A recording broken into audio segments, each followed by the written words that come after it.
Before the gold belts, before the Rolls-Royces and the whiskey empire, there was a working-class kid from Crumlin, on Dublin's south side, born July 14, 1988, who started boxing at 12 and found mixed martial arts at 16 under a coach named John Kavanagh.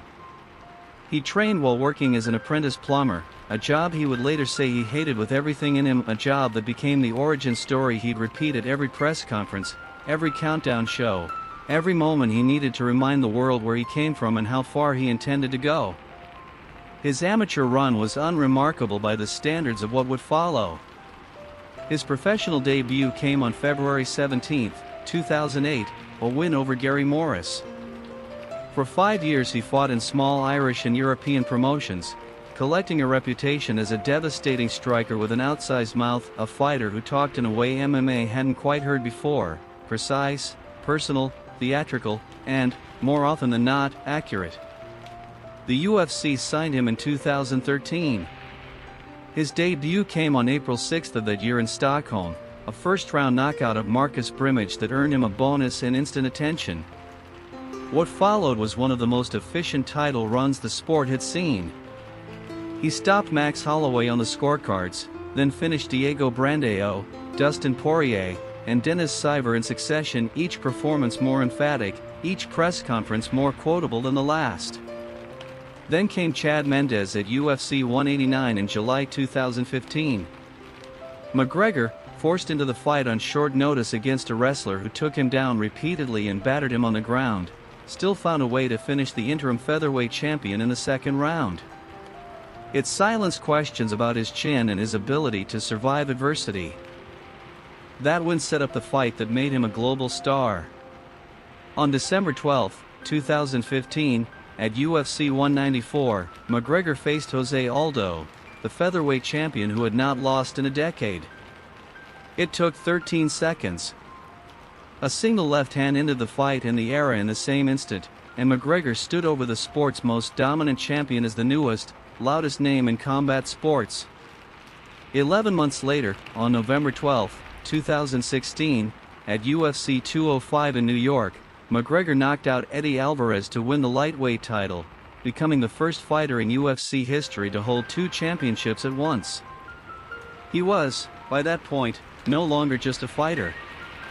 He was a business unto himself, a brand built on confidence, tailored suits, and a gift for saying the one thing that would dominate headlines for a week.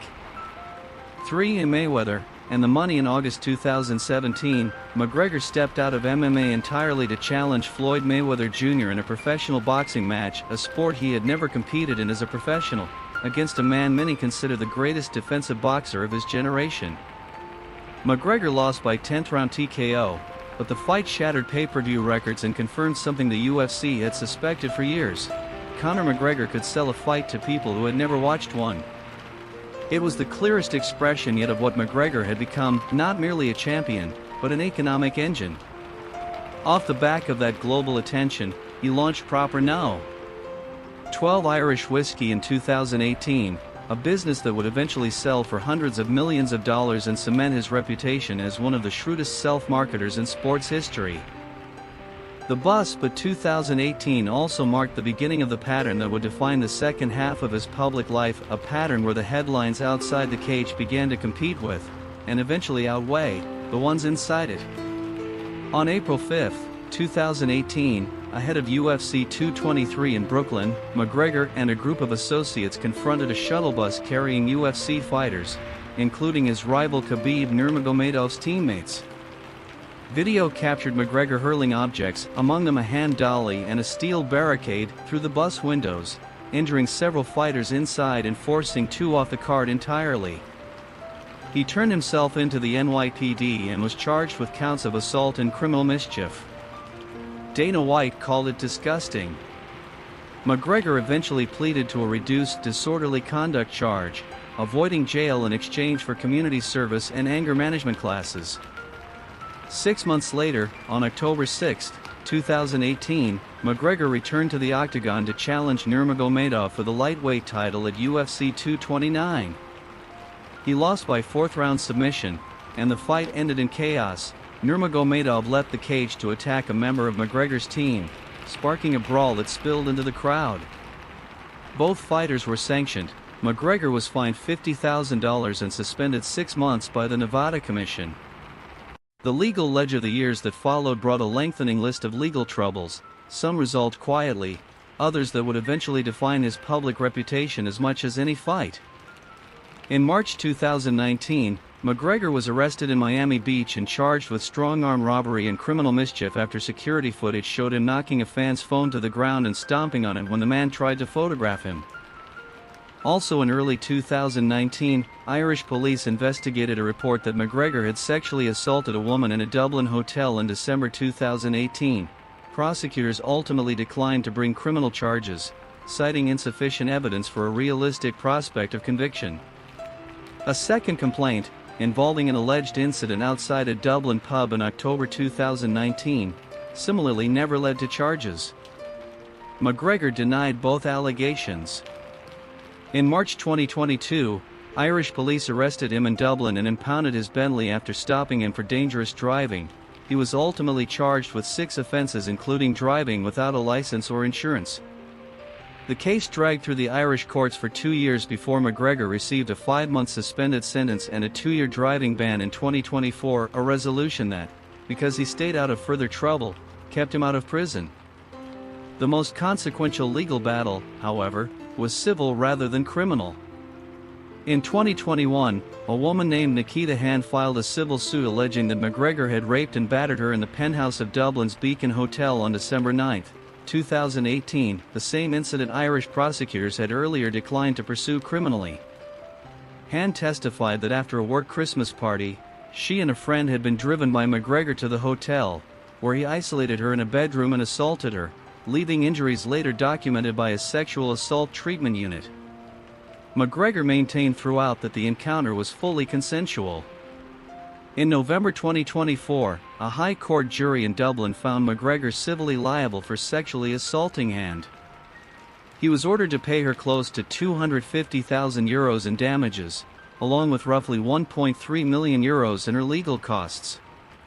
McGregor said afterward that he intended to appeal and, separately, posted a statement online acknowledging he had made mistakes without retracting his denial.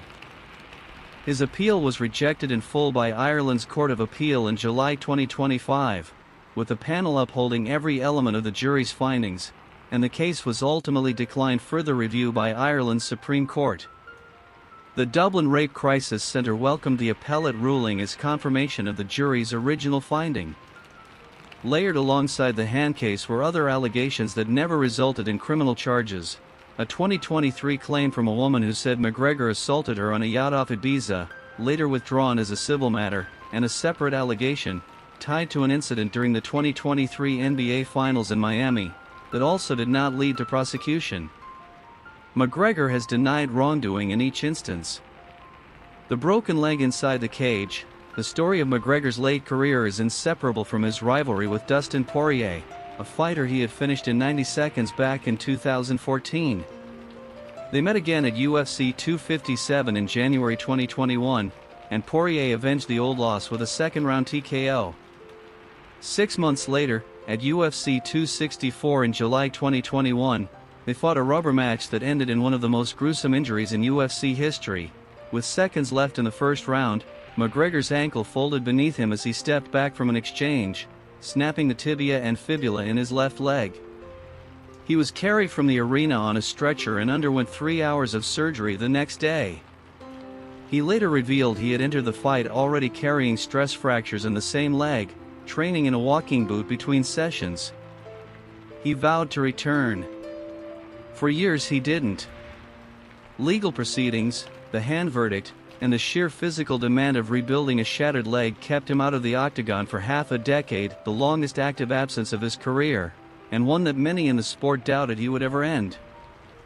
He finally did, on July 11, 2026, at UFC 329 in Las Vegas, a rematch, 13 years in the making, against Max Holloway, the first man he'd ever beaten in the UFC.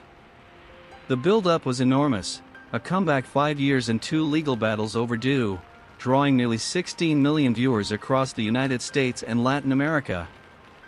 It lasted 69 seconds. McGregor opened with a jumping kick, landed awkwardly, and immediately clutched his knee. He tried to continue, waving off the doctors, but the damage was done, and the referee waved it off soon after. Holloway, who could have finished him, instead helped him up.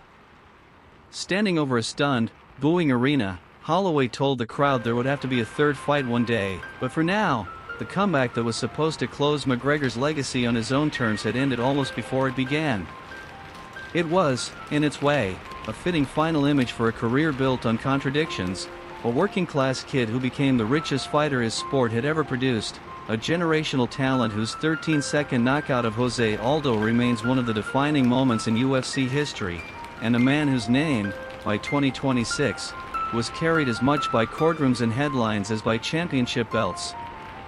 22 wins, 6 losses, 2 divisional titles, and a legal record, criminal and civil, that will follow him as persistently as the highlight reels do. Whatever comes next for Conor McGregor, the story the record leaves behind is not a simple one, and it was never going to be.